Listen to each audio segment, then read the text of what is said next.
We did hear from Prime Minister Liz Truss, who kind of encapsulated the mood here in London, around the country. She said a couple of hours ago, the whole country will be deeply concerned by the news from Buckingham Palace.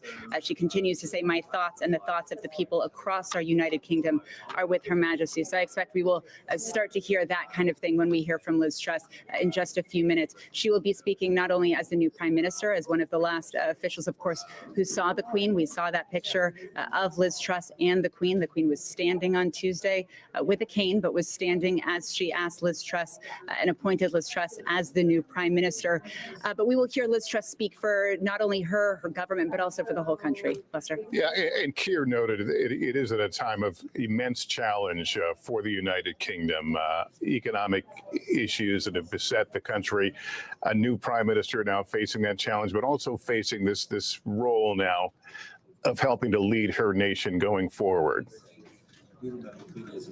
Absolutely. Lead her nation going forward after just a couple of days in the job, after a very tumultuous period on the political front here, and going into a winter where many Brits here and across Europe, but especially here, are dealing with a cost of living crisis, are worried about how they're going to pay their bills, are going to be looking to someone. And as Keir spoke so eloquently about the Queen being this constant for 70 years, for most everyone's life, certainly in this newsroom and many people across the country, of course, they had that steady hand.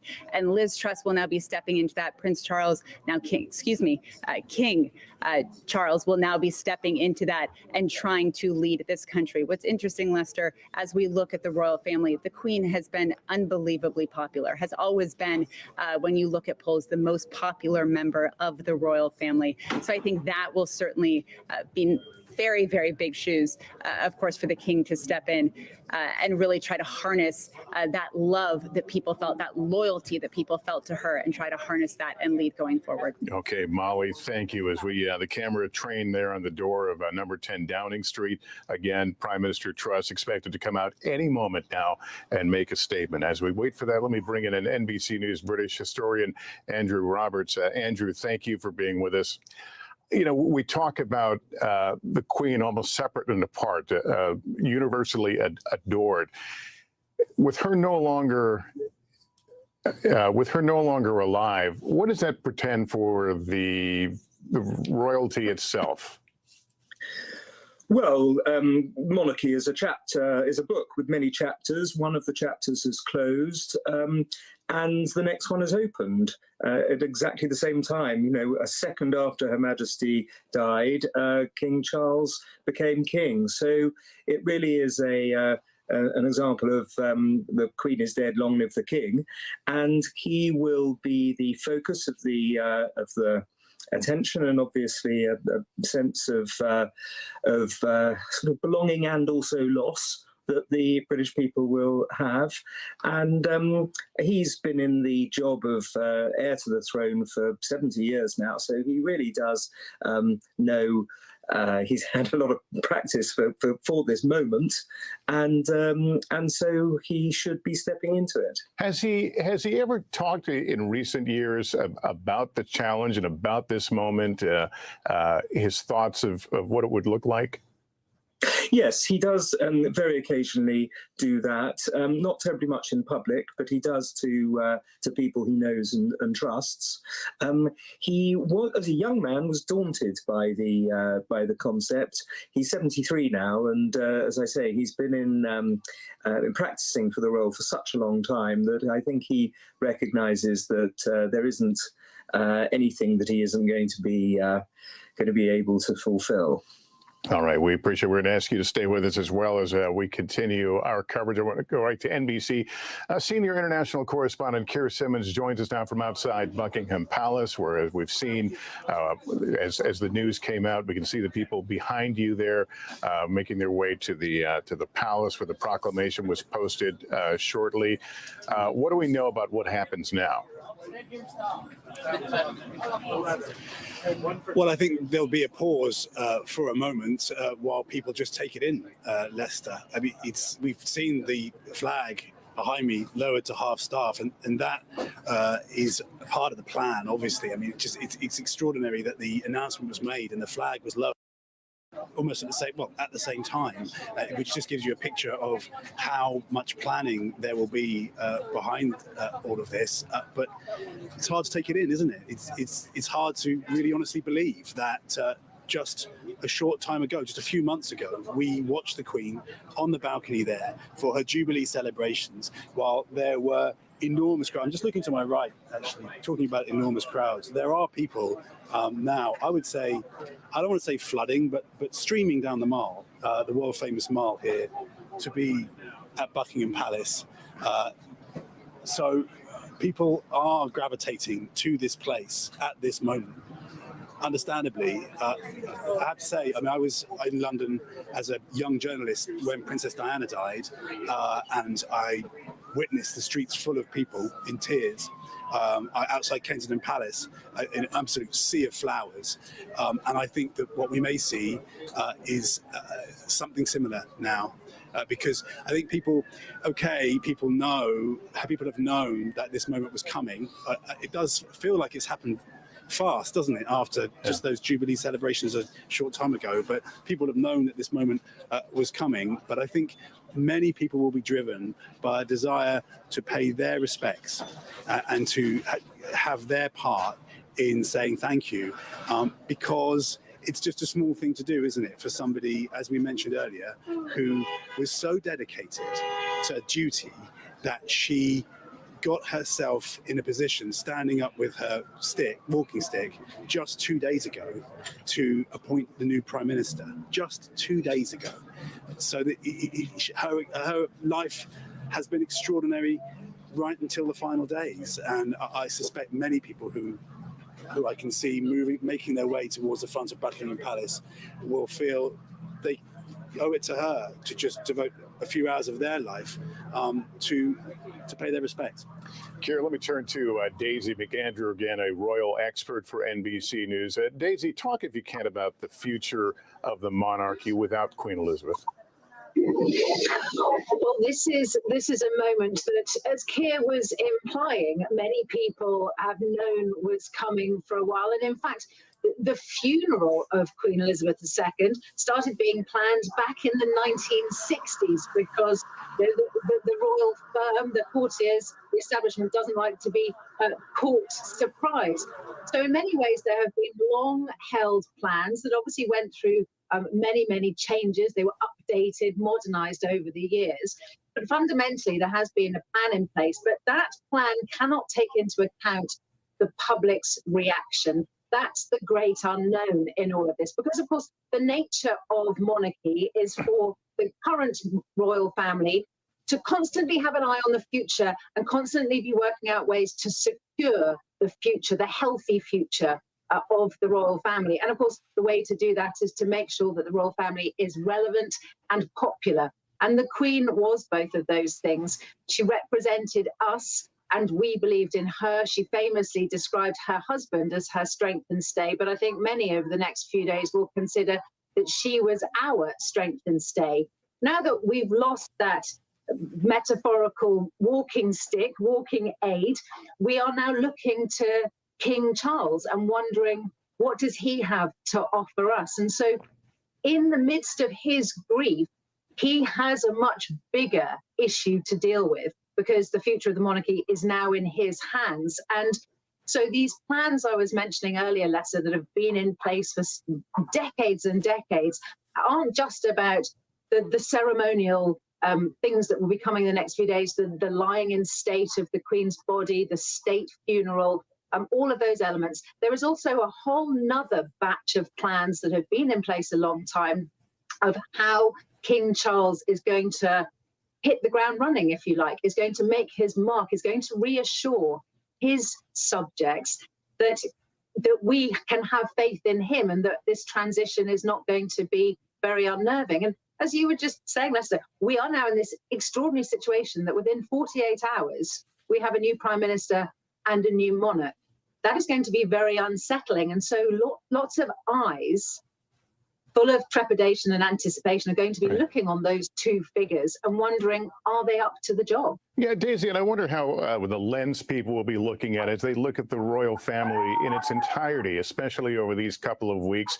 We all know about the family strife, the controversies they've been through.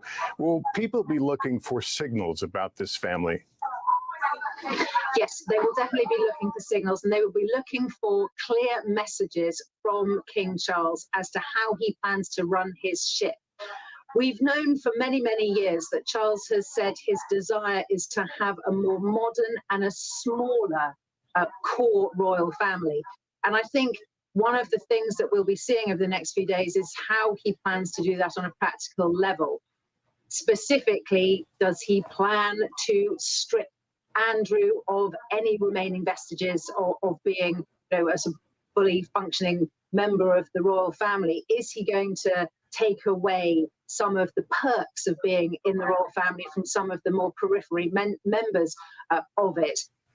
We think that he will be going on a big tour of the country because, of course, like so many groupings of nations, we are 4 nations, but Northern Ireland, Scotland, Wales and England have different relationships and different opinions of the royal family. And as the monarch of all those nations, he will want to go to all of them and shore up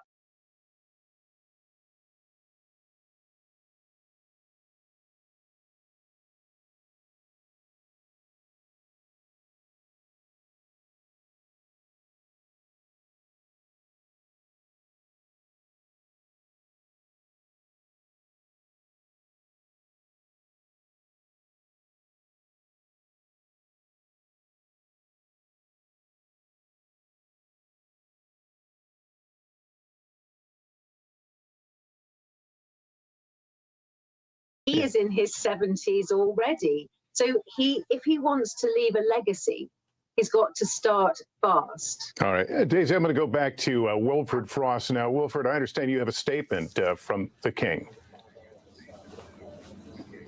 I do indeed, Lester, and in fact, the most stark part of it is the title, a statement from His Majesty the King, and it reads, quote, "The death of my beloved mother, Her Majesty the Queen, is a moment of the greatest sadness for me and all members of my family. We mourn profoundly the passing of a cherished sovereign and a much-loved mother. I know her loss will be deeply felt throughout the country, the realms and the Commonwealth, and by countless people around the world. During this period of mourning and change, my family and I will be comforted and sustained by our knowledge of the respect and deep affection in which the Queen was so widely held." And Wilfred, we're going again, that's titled "A Statement from His Majesty." We're going to go to 10 Downing Street here as Prime Minister. For example, the death of Her Majesty the Queen was a huge shock to the nation and to the world. Queen Elizabeth II was the rock modern Britain was built. Our country is grown and flourished under her reign. Britain is the great country it is today because of her. She ascended to the nation and to the world. Queen Elizabeth II was the rock on which modern Britain was built. Our country has grown and flourished under her reign. Britain is the great country it is today because of her. She ascended the throne just after the Second World War. She championed the development of the Commonwealth from a small group of 7 countries to a family of 56 nations, spanning every continent of the world. We are now a modern, thriving, dynamic nation. Through thick and thin, Queen Elizabeth II provided us with the stability and the strength that we needed. She was the very spirit of Great Britain, and that spirit will endure. She has been our longest ever reigning monarch. It's an extraordinary achievement to have presided with such dignity and grace for 70 years. Her life of service stretched beyond most of our living memories. In return, she was loved and admired by the people in the United Kingdom and all around the world. She has been a personal inspiration to me and to many Britons. Her devotion to duty is an example to us all. Earlier this week, at 96, she remained determined to carry out her duties as she appointed me as her 15th Prime Minister. Throughout her life, she's visited more than 100 countries, and she has touched the lives of millions around the world. In the difficult days ahead, we will come together with our friends across the United Kingdom, the Commonwealth, and the world to celebrate her extraordinary lifetime of service. It is a day of great loss, but Queen Elizabeth II leaves a great legacy. Today, the crown passes, as it has done for more than 1,000 years, to our new monarch, our new head of state, His Majesty, King Charles III. With the King's family, we mourn the loss of his mother. And as we mourn, we must come together as a people to support him, to help him bear the awesome responsibility that he now carries for us all. We offer him our loyalty and devotion, just as his mother devoted so much to so many for so long. And with the passing of the second Elizabethan age, we usher in a new era in the magnificent history of our great country, exactly as Her Majesty would have wished, by saying the words, "God save the King." Prime Minister Liz Truss, just a few days on the job, delivering remarks to her nation and to the world as we all absorb the loss, the death at age 96 of Queen Elizabeth II. Let's go back to Keir Simmons right now. Keir, I noted the Prime Minister referred to King Charles as King Charles III. We're going to be learning some new titles here in the next day or two. Yes, we are. And Charles has the right to decide whether he is called King Charles. The Prime Minister describing him as King Charles III suggests that he is going to be and is now King Charles III. We're watching, I mean, this is what it is to watch history happen, isn't it, Lester? Today, the crown passes as it has done for more than 1,000 years, the Prime Minister said, and at the same time paying tribute to the late Queen, talking about, and she had this personal experience of this, talking about the Queen's determination to see her and appoint her Prime Minister just days before her death. That will be a key moment in the Queen's biography, won't it? The fact that she was so determined to carry out her constitutional duties right up until the end. So little wonder that Prime Minister Truss said that the Queen has been a personal inspiration to me. And she also touched on some of the aspects that we have been talking about that have been so quintessentially the Queen and so important to this country and to many people around the world, saying that she has been the strength and stability that we needed. Now, plainly, at this moment, there will be people feeling concerned, worried, a sense of instability when you lose someone who has been so important and has been such a figurehead, the most famous woman in the world, the most photographed woman in the world. Her cultural role, as well as her constitutional role, is very difficult. Again, we're going to say this many times in the coming days. It's just very, very difficult to put into words. But for Prime Minister Truss there, for Liz Truss, what a moment to walk out into Downing Street. The last time she stood in Downing Street and made a statement, it was her statement because she'd just become Prime Minister just this week, just days ago. Now to walk out and to make that statement, that the end of a chapter in history, well, chapters, isn't it, with Queen Elizabeth, the end of so many chapters, to have to announce that. I can't think of a Prime Minister who has had to do something like that, perhaps since Tony Blair stood in front of a huge crowd of media and talked about the death of Diana and called her the People's Princess. what a baptism of fire for that Prime Minister, but also what a responsibility and what an honour to be able to pay tribute to Britain's Queen, Queen Elizabeth II, as she passes today. Yeah, there is so much history in that single photo of the Prime Minister and the Queen, taken, as you noted, a few days ago and mentioned by Prime Minister Truss in her remarks a few moments ago. Keir, do we know when we may see members of the royal family in front of the camera? I can't answer that. We don't know the answer to that. There are aspects of this there are plans in place, of course. So because the Queen has died at Balmoral in Scotland, her body will be moved to Holyrood House. So there is a plan. There have been plans for the death of the monarch, depending on where she is. And there's a particular plan for her death in Scotland. So that will be a first moment.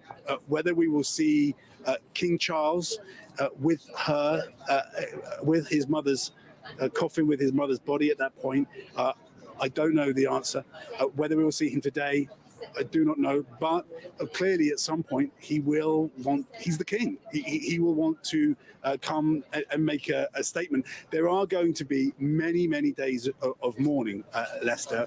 People will want that. They will want that opportunity. There's also, of course, going to be the state funeral at Westminster Cathedral, and leaders from around the world and former leaders from around the world will want to be there. So there's going to need to be the time for those leaders and former leaders to converge on London for that state funeral. Her body will lie in state for a period of time.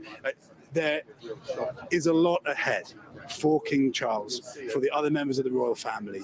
And I suspect that they've thought about this for some time, and I think they'll want to take it one step at a time.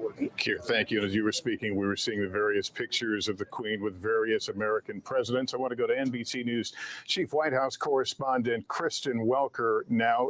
Kristen, how has the news been received at the White House? Well, we are told that President Biden was briefed on the fact that the Queen has now passed. He was in the Oval Office. He was briefed by his top advisors, including Kate Bedingfield, Mike Donovan, Ron Klain, who is, of course, his chief of staff.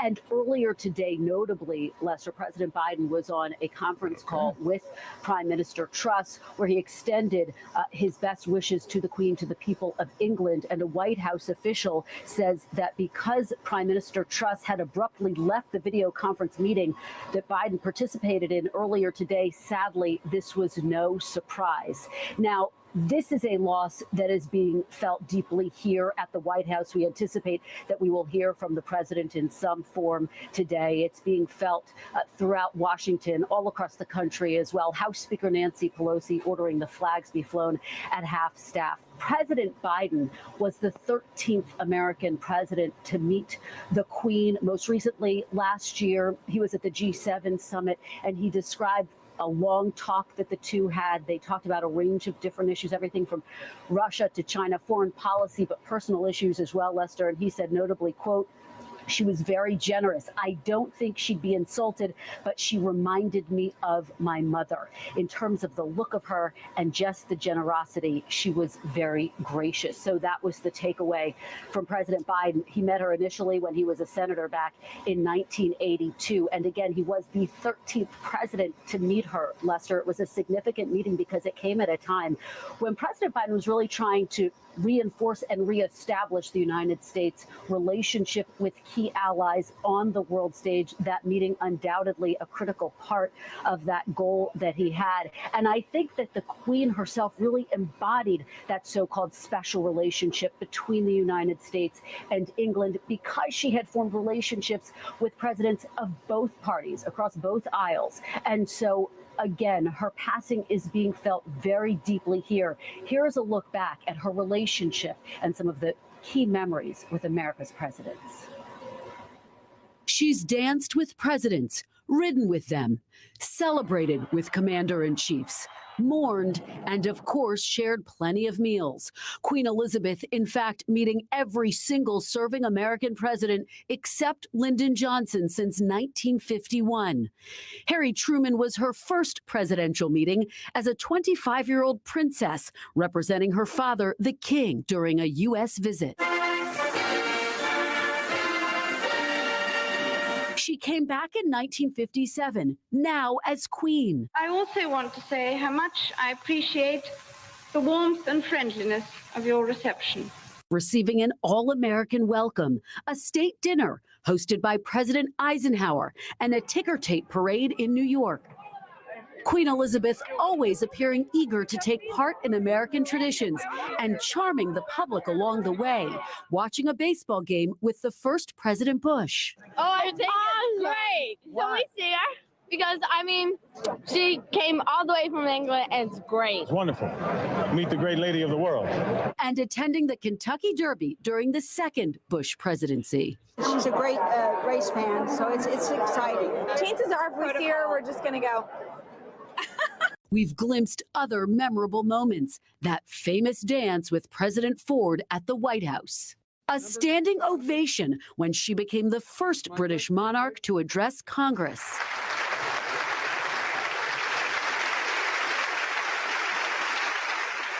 And President Reagan laughing as the Queen cracked jokes at a state dinner in San Francisco. I knew before we came that we had exported many of our traditions to the United States, but I had not realized before that weather was one of them. She got along well with Reagan. The two went riding together, these photos becoming iconic. And while the Queen last visited the U.S. in 2007, like millions of American tourists, presidents are always ready to stop by the palace when in the U.K. I'm confident that our common values and shared interests will continue to unite us. It may seem like an unlikely connection, given this country's decision to sever ties with the crown. But as Queen Elizabeth said herself during America's 200th birthday, Your Declaration of Independence broke that link, but it did not for long break our friendship.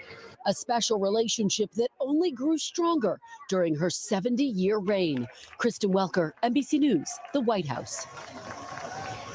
And we are also just getting a statement from former President Jimmy Carter, who writes that Rosalind and I extend our condolences to the family of Queen Elizabeth II and the citizens of the United Kingdom. Her dignity, graciousness, and sense of duty have been an inspiration, and we join the millions around the world in mourning a remarkable leader. And again, Lester, I think that look back just underscores her extraordinary ability to connect with not only those 13 American presidents with whom she had met, but with the American people as well. It is worth noting, you saw there, she had met with former Presidents Obama and Trump. Former President Obama referred to her as, quote, truly one of my favorite people.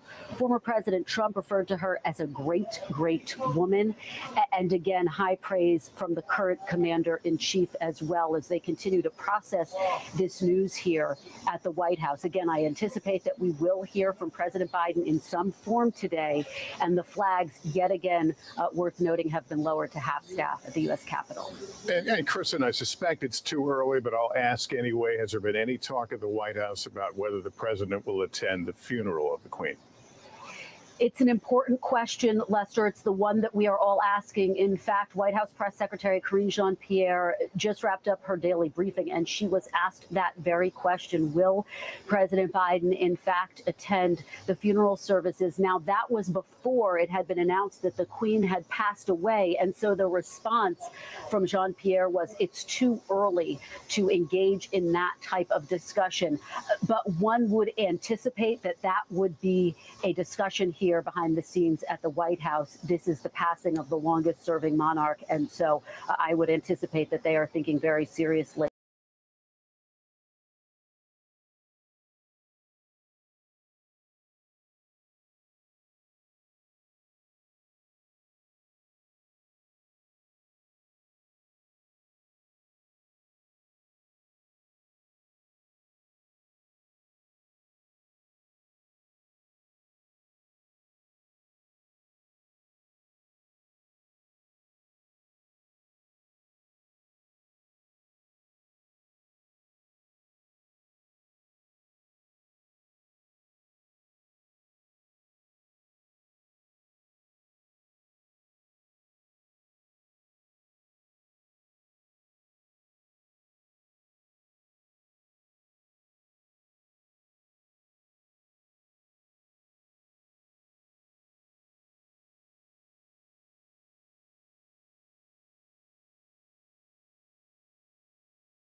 cambered into Balmoral about an hour and a half ago, that face of grief on Prince William's face was similar to the look of grief I saw on the child Prince William when his mother died.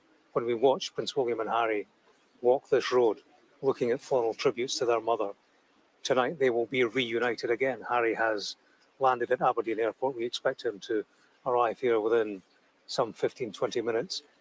It's a time for the family to come together. They have lost a mother and a grandmother. They will come together in grief, in comfort, and in warmth, in a place where they know comfort and warmth and family.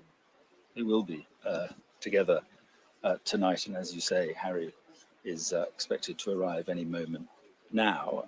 But let's just talk about the coming hours and the coming days. We know, because of the statement, that King Charles, the Queen Consort, will be on their way back to London pretty shortly. They'll be back, we're told, tomorrow. But what about the body of Her Majesty the Queen?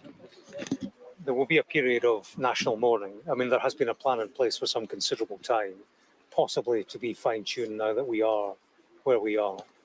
But the King and his Queen Consort, as you say, will travel back to London tomorrow. They will visit all, or the King will visit all 4 home nations. There will be that period of national mourning up until the funeral.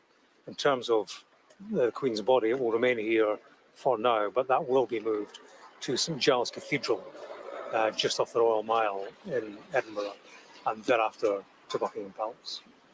Okay, James, thank you very much indeed. And indeed, the body will be taken first to Holyrood House, I think, and then along the Royal Mile to St Giles Cathedral in Edinburgh.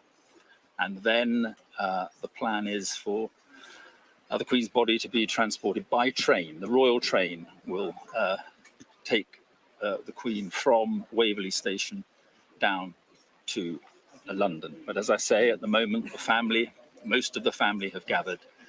Prince Harry is on his way, Dermot, and here at Balmoral, just a sense of overwhelming sadness.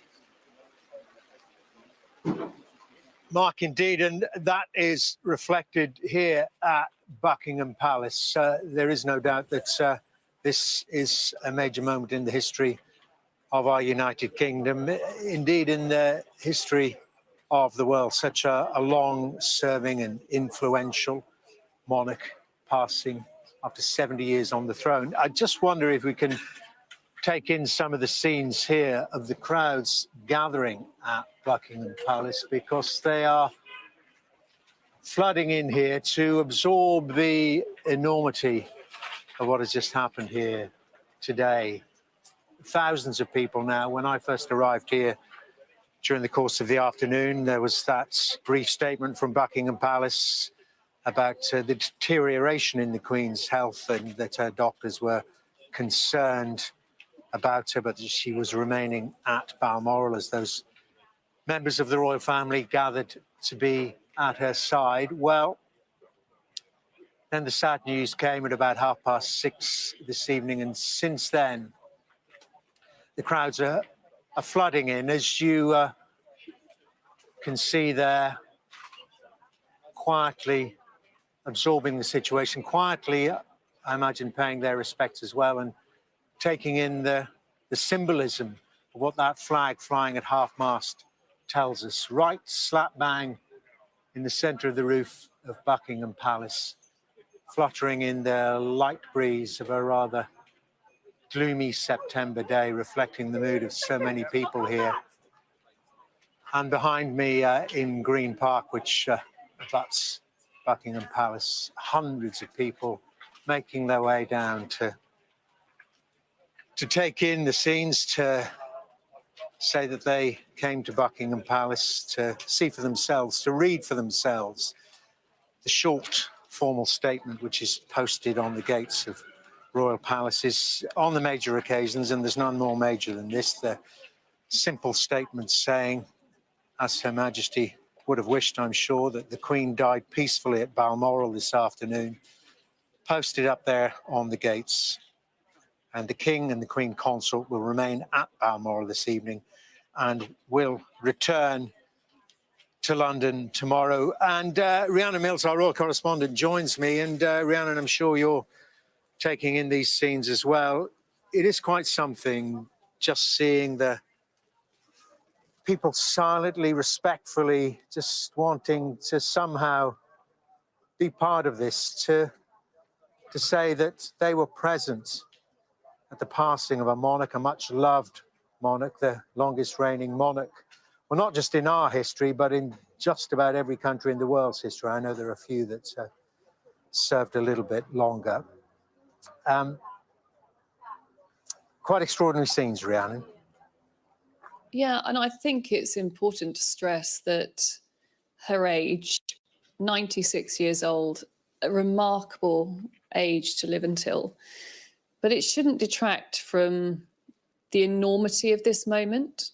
Most of us can't remember a time when she wasn't queen, and she was a woman who was recognised not just in this country, but right around the world, and held in such high esteem and respect by members of the public, politicians, religious leaders. Everywhere she went, crowds would come out to see her. And what is wonderful is when you look back at footage from those early days of her reign, where literally hundreds of thousands of people would come out onto the streets to see this glamorous young queen and her handsome prince, Prince Philip, alongside her. And yes, her look and her demeanour, and the world changed during her 7 decades as queen. And yet, largely, it was deemed that she never put a foot wrong. And I think also when you consider public figures that we see today, it's often about their brand, it's about them, it's about their personality. And yet, one person once said that the Queen, she had the conviction to be boring. She wanted to keep herself private at times. It wasn't about her, it was about her role. I think we will see a couple of things play out over the next couple of days. Of course, huge constitutional change.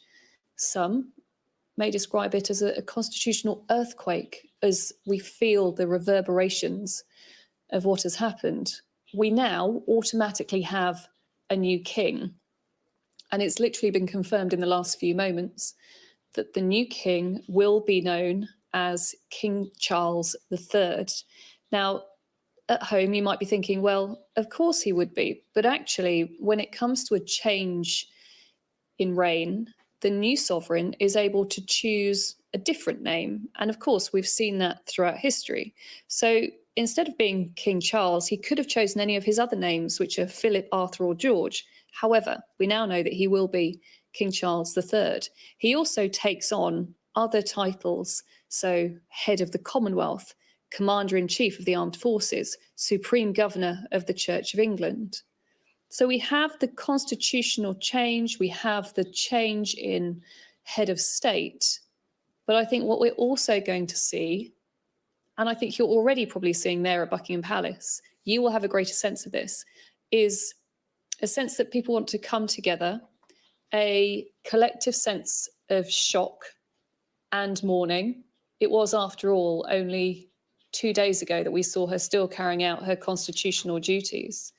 And as Liz Truss said in her speech, there are going to be difficult days ahead where communities will come together, just as we have done right throughout her reign to mark those milestone moments, to pay our respects to what was a life devoted to service.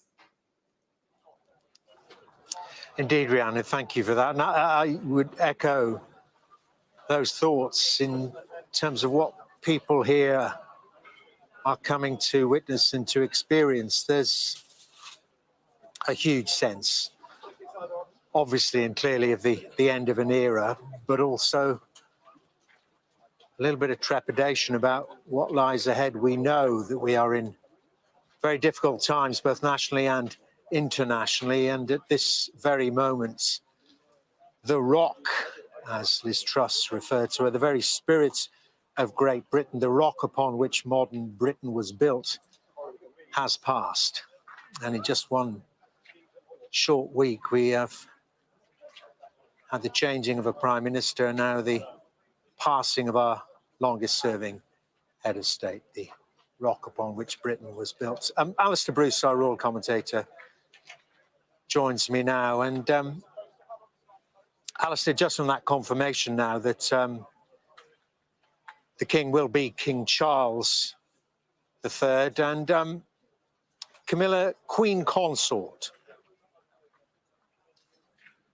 Yes, it's a moment of continuity and a moment of great sadness. I think for a nation recognizing that the Queen is now dead, it must be a great shock for the new King that instantaneously, while he fathoms the loss of his mother, there will be red boxes to be dealt with. There will be the work that the Queen didn't quite finish yesterday. And he must now continue the function of government as head of state immediately. And that process and continuity of playing the role as monarch is one where everybody now will look to King Charles III for decisions on everything. All the needs and requirements of the days ahead will be placed for him to make decisions on. And it is a very busy changing. And the Queen referred to it herself when her father died back in 1952, that suddenly everybody looked to her. And she didn't necessarily feel prepared for it. And yet, in her 71st year as monarch, she became so comfortably adept. And with that glinting eye, when she was waiting for the arrival of her 15th Prime Minister in the drawing room of Balmoral Castle, she wanted to make the photographer waiting feel at ease and made a charming comment to him. And I think that's always been the nature of how she's done this role, is she's always managed to put herself last and to approach it with great humility. And she's given that torch now to the new King, who must take on so much, and yet at the same time, at this moment, with his brothers and sister and other members of the family, are recognizing the loss of their second parent. And somebody sent a message to me now that, you know, lots of people feel they've lost a parent. And that is the nature of monarchy. It reminds us, because we get to know the monarch almost as though she's a personal friend. And when she goes, it's like losing somebody, and it echoes a loss in one's own family. And I think that those people gathering now outside Buckingham Palace, each of them with their own personal thoughts, they've come for myriad reasons. And a head of state has to encompass myriad people with myriad thoughts. And Elizabeth II did that. And now the new King must take on that responsibility and be the figurehead around which the political process will, of course, dance. Alistair, thank you very much indeed. Well, obviously we're getting reaction from political leaders, not just here, but throughout the world. I believe that we are about to hear, or shortly to hear, from the Labour leader, Sir Keir Starmer. We heard not too very long ago from the Prime Minister, the new Prime Minister, Liz Truss, in Downing Street, who reflected upon the fact that just 2 days ago she was at Balmoral with Her Majesty the Queen, discussing becoming the 15th Prime Minister under Queen Elizabeth's reign. And 2 days later, she was paying tribute to her on behalf of the nation, expressing how devastated she was, and that what a personal inspiration Her Majesty had been to Liz Truss in particular, through her devotion to duty. Well, as I say, we heard that not too very long ago from the Prime Minister, Liz Truss. Let's listen now to the leader of Her Majesty's opposition. It's very strange to say of His Majesty's opposition, Sir Keir Starmer. Of a remarkable sovereign. It is a deep private loss for the royal family and our first thoughts are with them at this time. The nation shares in their grief. Queen Elizabeth II created a special, personal relationship with us all, a relationship based on service and devotion to her country. Nobody under the age of 70 has known anything other than Queen Elizabeth II on the throne. For the vast majority of us, the late Queen has been simply the Queen, the only Queen. Above all else, our Queen. As we mourn her loss, we should also treasure her life, our longest serving and greatest ever monarch. Above the clashes of politics, she stood not for what the nation fought over, but what it agreed upon. In crisis, she reassured us, reminding us that we are all part of something that stretches back through time, a symbol of the best of us. I saw it for myself when I led the Crown Prosecution Service. Every time I had the privilege to meet the late Queen, she would ask the most searching questions because she wanted to understand the lives and struggles of her people. And as Britain changed rapidly around her, this dedication became the still point of our turning world, an example that taught us that whatever the challenges we face, the values of service always endures. And the obvious love the late Queen displayed for Britain, the British people gave back in return. That is why there is such an outpouring of grief across the nation today, as there is across the Commonwealth, to which the late Queen was so devoted. Around the world, people are united in mourning and united in celebrating her life. This togetherness is a reminder of what she achieved, a reminder of our shared values, values which I know will be upheld by her beloved son Charles, our new king. So as our great Elizabethan era comes to an end, we will honour the late Queen's memory by keeping alive the values of public service she embodied. For 70 years, Queen Elizabeth II stood as the head of our country, but in spirit, she stood amongst us.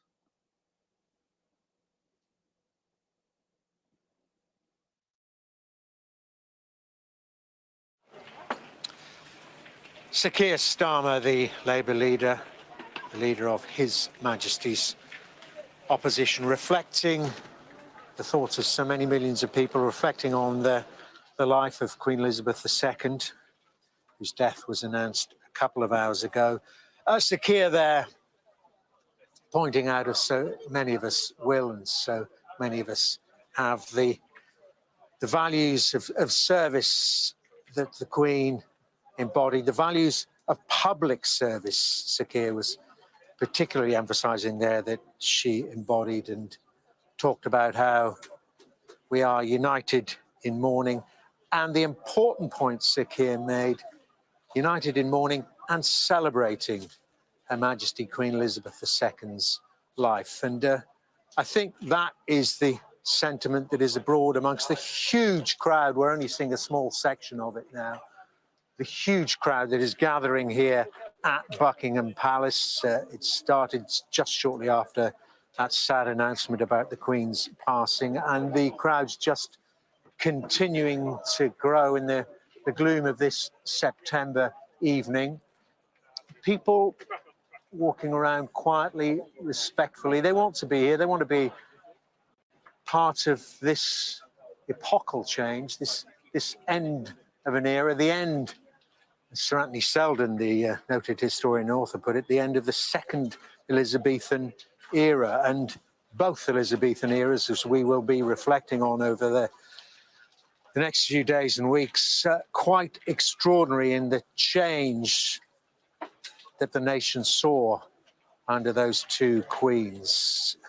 Too long ago for me to fully remember the massive changes that took place under Queen Elizabeth I, but I've lived through a fair few years, and I, like so many millions of fellow citizens have only known one monarchy in my lifetime. And there you can hear every now and again breaking out just spontaneous applause.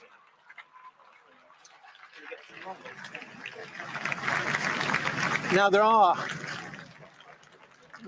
no senior members of the royal family here. We know that they were in Balmoral. They are in Balmoral this evening, cheering. 3 cheers.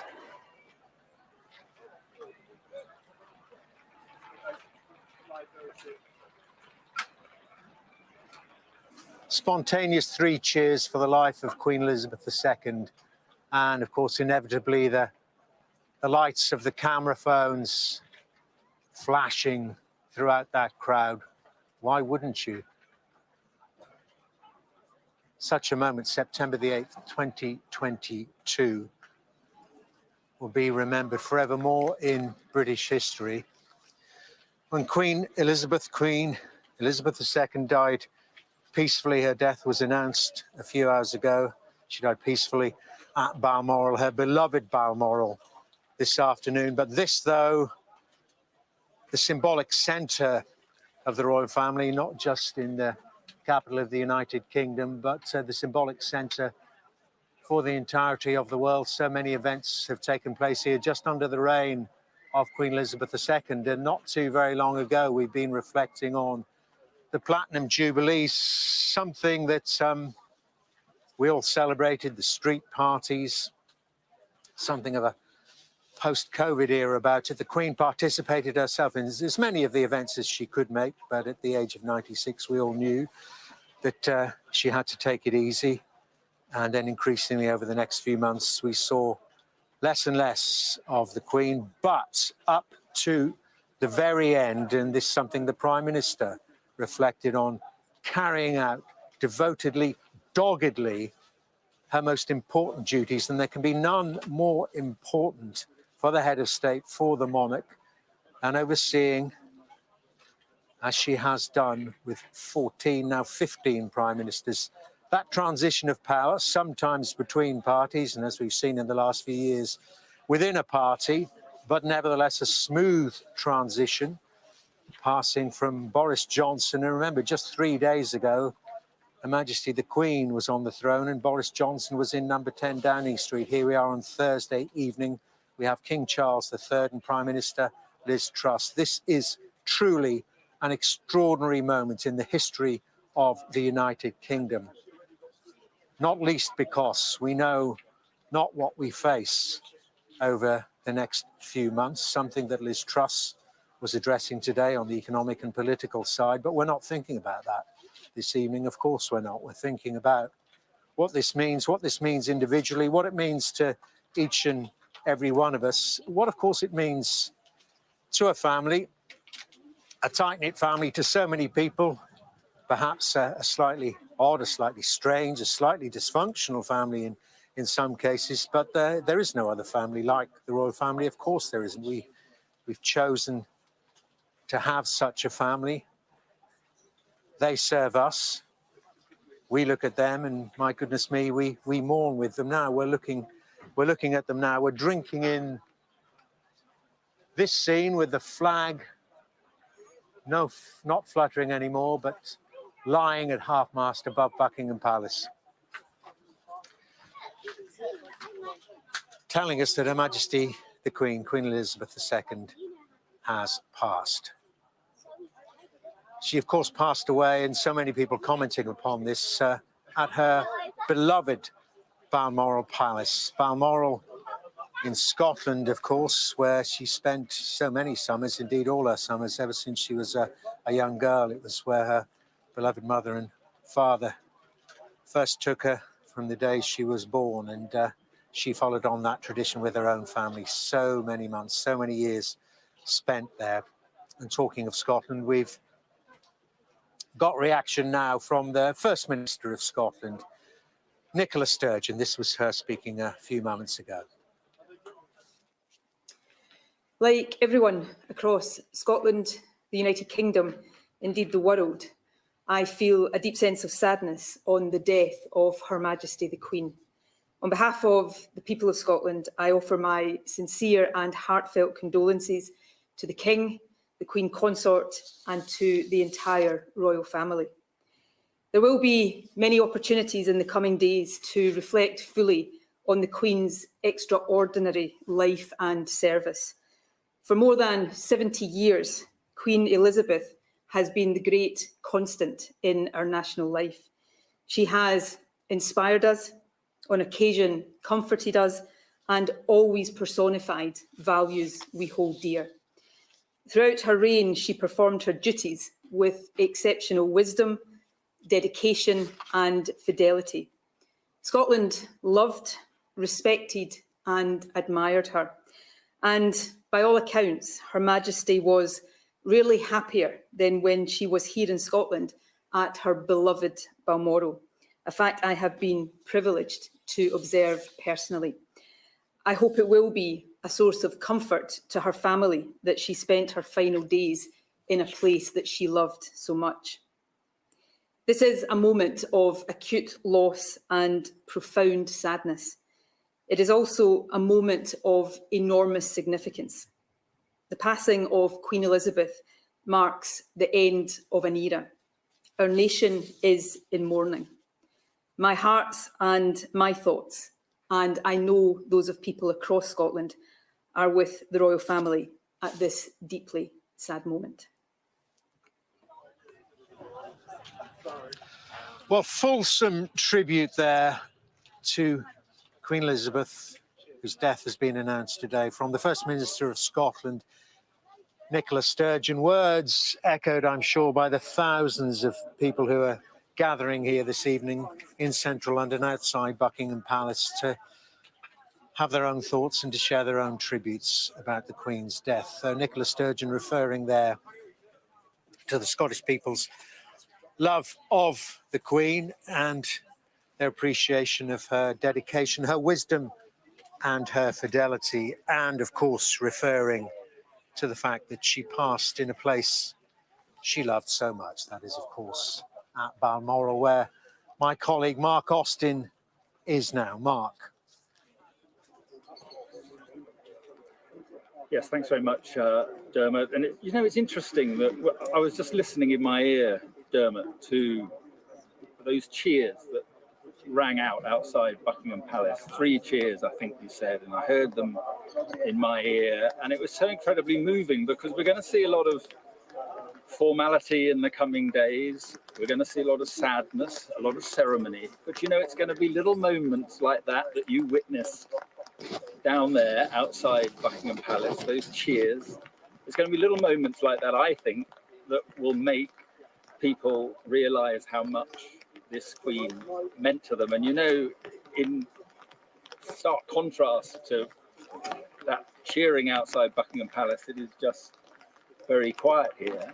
And there were, as I said before, some people here who came along, and when they heard that the Queen was not well, they came along and wanted to wish her well. And then the announcement came, and it just became very, very quiet. The police slowly moved them along because the roads have to be cleared now. They have to close, not least because Prince Harry is on his way from Aberdeen Airport to Balmoral and is expected any time now. It's about an hour and 10 minutes from Aberdeen Airport. He landed about that time ago, so any minute now we could see Prince Harry arrive. He'll be joining his brother.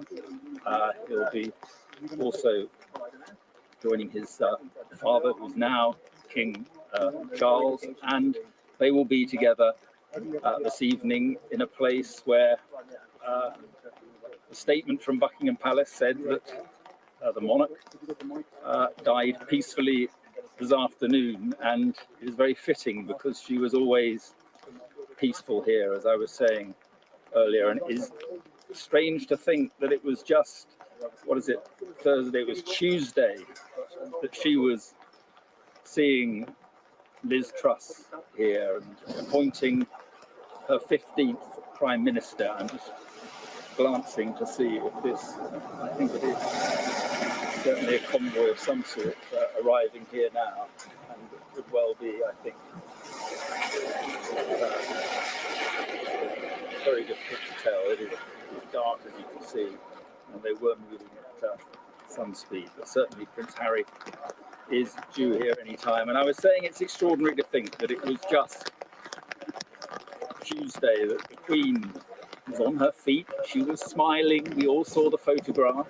She looked frail, but she was greeting Liz Truss, and she was greeting Boris Johnson before that, and was fulfilling that role that she felt was so important and something that she so wanted to do, clearly. And I guess the other thought is that if there was anywhere in the world that she would like to have passed her last days, then Balmoral would be that place. As we wait for Prince Harry, James Matthews is right alongside me here in the rain and the darkness and the sadness of Balmoral. And as we were saying, it is a place that meant just so much. It did, Mark.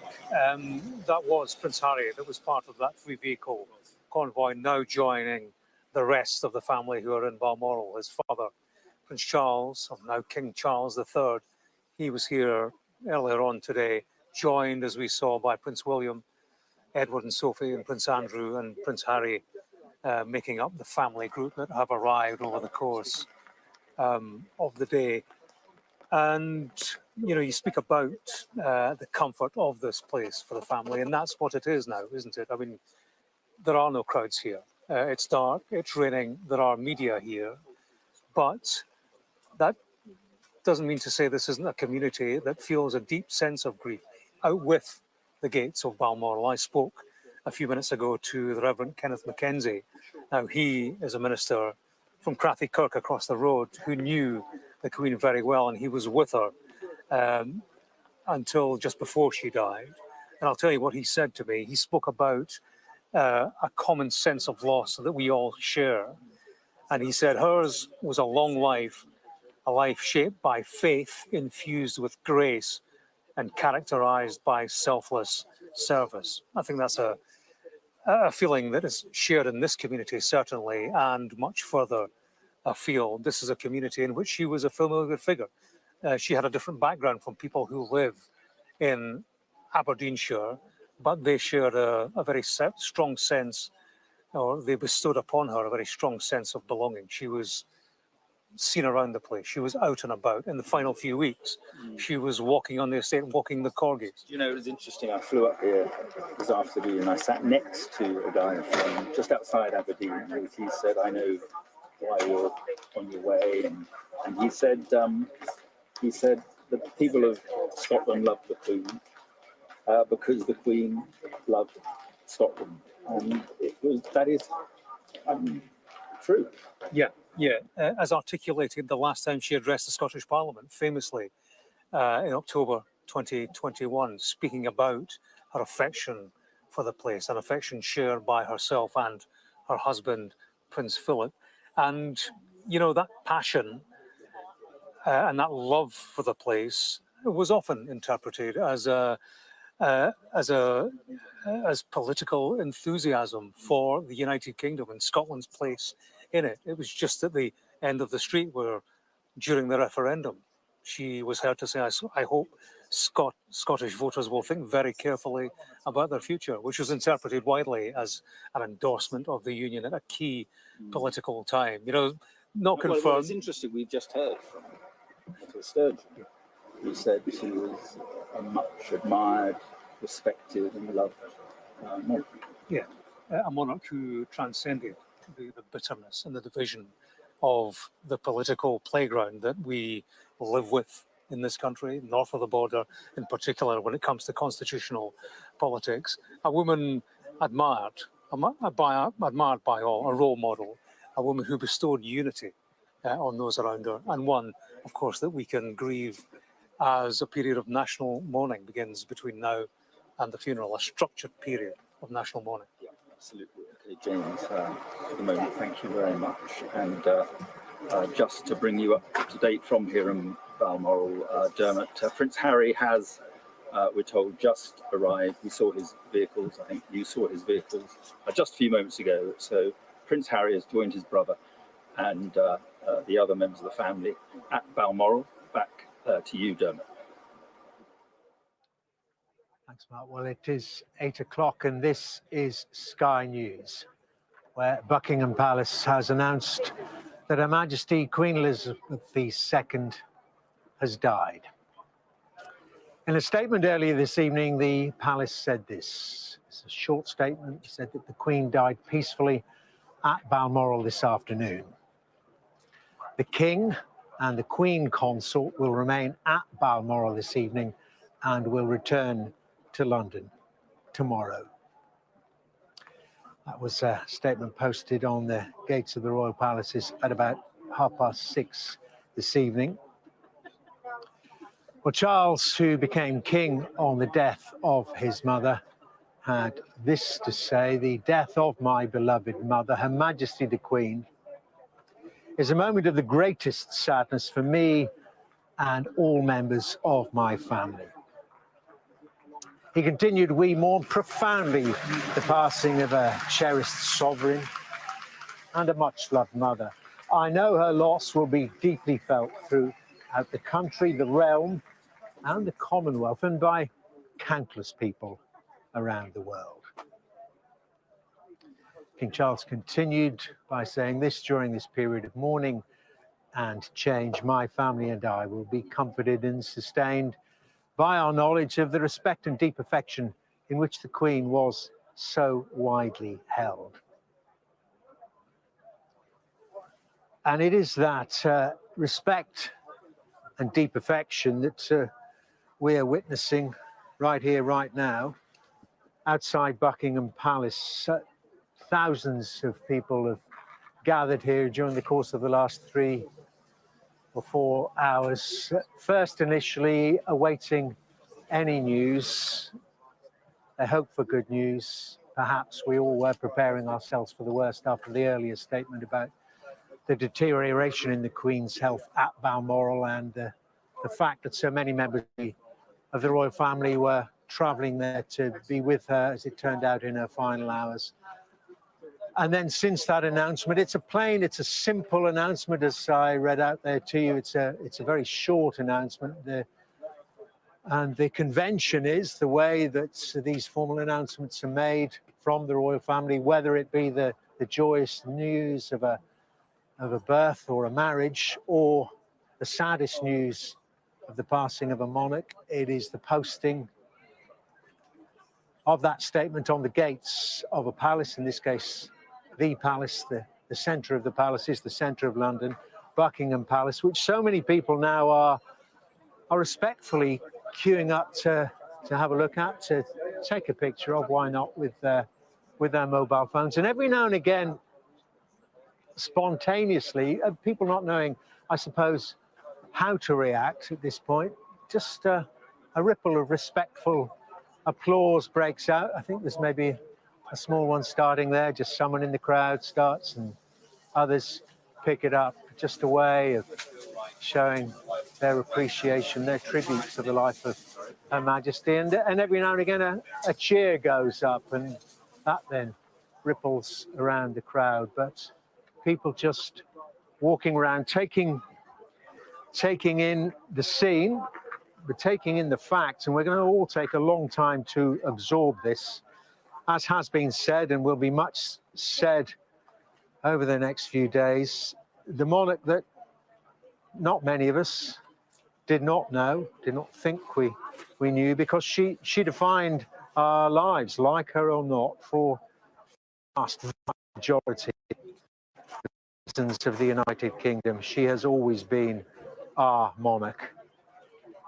Very few people around now who remember her father, and of course, even fewer who remember the days before she was born. It really is the end of an era, the changing of the guard, the changing of the monarch, and that's, of course, under convention, under the Constitution, happened seamlessly and instantaneously. Charles having to deal with both the sadness, the awfulness, expected or not, of the passing of his mother. But it's also now his formal duties, which he has assumed instantly, to take over as king of the realm, as he put it, king of the Commonwealth, King Charles III, the name that we now know he will assume. And that Camilla, his wife, will be the Queen Consort. We also know from the statement that they, of course, are remaining in Balmoral with the members of the family who have gathered there to share those dreadful moments as the Queen passed. They are remaining in Balmoral this evening. Then they will return, as is part of their duty, as is part of the King's duty, they will return to London tomorrow, and a very formal process begins. A process which perhaps I could discuss now with our royal correspondent, Rhiannon Mills. And this then, Rhiannon, on the formal process of accession. And I think as the crowds there outside of Buckingham Palace, and no doubt people up and down the country and around the world, come to terms with what I think is going to be an immense sense of shock, especially when it was only on Tuesday that we saw Queen Elizabeth II standing up and appointing her 15th Prime Minister. I think what may come as a surprise to many is that the process, the handover from one sovereign to a next, literally would have happened at the moment that she took her last breath. We have a hereditary monarchy, and now we have a new monarch. We have King Charles III, and what is going to unfold over the coming days will be a sense that the pendulum will swing between mourning her death, but also the country welcoming the new monarch. And part of that will be the Accession Council, where we will see, I think, ritual, pageantry, ancient customs, and these ceremonial events that haven't been performed for over 7 decades, as we formally see him proclaimed as king. Now, that will actually happen at St. James's Palace in the coming days, and his succession will also be proclaimed in all 4 parts of the United Kingdom. Now, we know for certain that he is going to take the title of King Charles III, and some people might think, well, of course he would.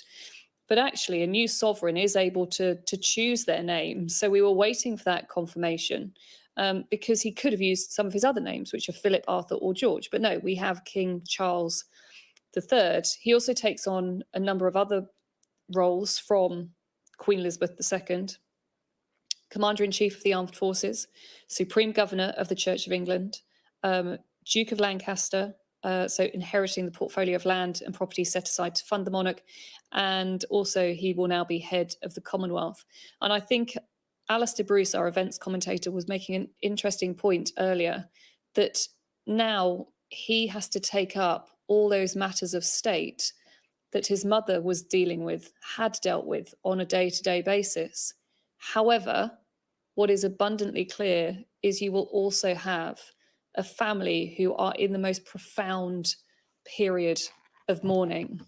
And in many ways, it is lovely to know that they are all at the moment gathered at Balmoral, a place where they have shared so many wonderful times together. It really was a place that they could all come to with the Queen. They could relax away from the prying eyes of the rest of the world. Balmoral has a real sense of remoteness, of seclusion. There's a wildness to it, and we know that they love their time in the countryside. And the statement from King Charles III, I think, in a way summed up how the family are feeling, as he talked about the death of his beloved mother and described it as a moment of the greatest sadness for me and all members of my family. He went on to say, "We mourn profoundly the passing of a cherished sovereign and a much loved mother. I know that her loss will be deeply felt throughout the country, the realms, and the Commonwealth, and by countless people around the world. But the final paragraph, I think, was very important for him, and important for showing that this is going to be a difficult moment for him, a moment of real mixed emotions. But he said that during this period of mourning and change, my family and I will be comforted and sustained by our knowledge of the respect and deep affection in which the Queen was so widely held. And Dermot, I think that's something that you are currently witnessing. Even though the rain is coming down outside of Buckingham Palace, the crowd's still gathering to pay their respects. Too true, Rhiannon. Thank you very much indeed for that. Yeah, it's coming down in stair rods now, but it's not thinning the crowd at all. The Brolly's going up, but everyone's staying here, taking it in. Also taking it in is a man who's very upset, I can see. Dick Griffin is with me here. We'll continue to look at those scenes, Dick. Dick is a former Royal Protection Officer, served the Queen and the Duke of Edinburgh for what, 27 years in total. Dick, just give me your thoughts. The Queen, like Prince Philip, was part of my life for so long, and I've been lucky enough to share so many special moments with them, royal tours, private moments, and lots of lovely special times at Balmoral. And in fact, this weather reminds me of Balmoral Castle. We had some great rainstorms up there. But I've just been thinking, while I've been listening to you run your programme, thinking of some of the special moments I had with the Queen and how considerate she was. And one of the stories that sums the Queen up is she said to me in the car one day, for the last 9 months, all you've spoken to me about is how excited you were about becoming a grandfather for the first time. And she said, you know, your grandson's been born. You haven't even bothered bringing him to introduce me to him. So I arranged with my daughter to bring my grandson Joshua to a location where the Queen was staying privately, so the Queen could have a little cuddle with my grandson. And that just shows, you know, how special she is, thinking of everybody. And your daughter presumably went along as well. Holly was amazed, yes. Yeah, what a special moment for them. How old's Joshua now then? He's just turned 17 because he's just passed the driving test, and I had to give him a car. Well, we can backdate that, but a special memory for him. I hope there were photographs allowed to be taken then? Yes, no, they weren't. Sorry, no. I mean, the Queen would have. He's been told about it, but it would have spoiled the moment, quite frankly, if we did it. Tell me some more memories about Her Majesty, because you know, I mean, I was privileged enough to meet her a couple of times formally, but on those formal occasions, you know, she knew how to carry out her duties. She knew how to do the grip and grin, shake your hands, move on. But you saw a different side than so many of us. She was such a special lady. I mean, I used to run marathons for charity, for cancer charities. And when I ran my 100th marathon, my running club, Blackheath Harriers, put on a little party to celebrate. And the president at the time wrote to various people to get letters read out. And he had the cheek to write to Buckingham Palace, asking Her Majesty would send a letter. And the private secretary showed it to her, expecting her not to agree. Of course, Philip and I would love to do it. And when the letter arrived, it was the usual platitudes you'd expect. But the line I liked was, aren't you lucky to have such a wonderful employer who allows you so much time off to take part in these events? And she used to sponsor me as well. And if I was, very often a lady in waiting would ask me to do it for one of their pet charities. And then the Queen would always sponsor me privately. And it was just wonderful. Wonderful memories. I'm just thinking as we look out here at this crowd, you know, they're getting drenched. Of course, they don't care about that because of the momentousness of what has just happened. But I'm thinking of crowds, and we've seen, and you've seen, Her Majesty passing through so many crowds in so many countries. Just talk to me, because I'd watch it on the television screens, and that connection she had, that ability to talk to anyone from anywhere. Well, walkabouts were really, really special, both for herself and His Royal Highness when he was alive. And we always used to plan, just before lunch usually, we'd stop the car 150, 200 yards short of wherever we were going for lunch and invite them to both to go out and do an informal walkabout. And Prince Philip would take one side and Her Majesty would take the other. And as you say, they would go along and spend lots and lots of time talking to anyone with badges or ties, anything they could recognise, to give them a focal point to have a chat. And I always used to love it because Prince Philip would go along on his side and he'd be lifting all the children over the barriers so they could run across and give the flowers to the Queen. And the Queen would take them off these little children. I don't think the police were that happy because they were probably left with about 30 or 40 lost children when we left. But we used to fill up carloads with flowers and send them all off to a local hospice or a residential home. And the Queen would take 4 or 5 of her favourite posies and keep them herself. But she used to love the walkabouts. I'll give you a few heart-stopping moments, I Well, they suspect, did, as well, Dick. Fingers crossed it all went okay.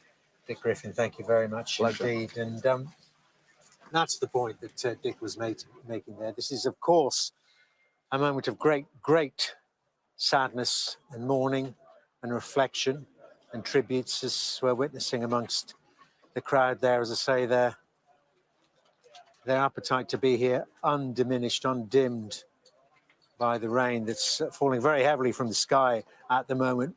But it is also a moment, as is being observed, Sir Keir Starmer said it, of celebration of a life well lived, a life of service, a life of devotion and a life of dedication.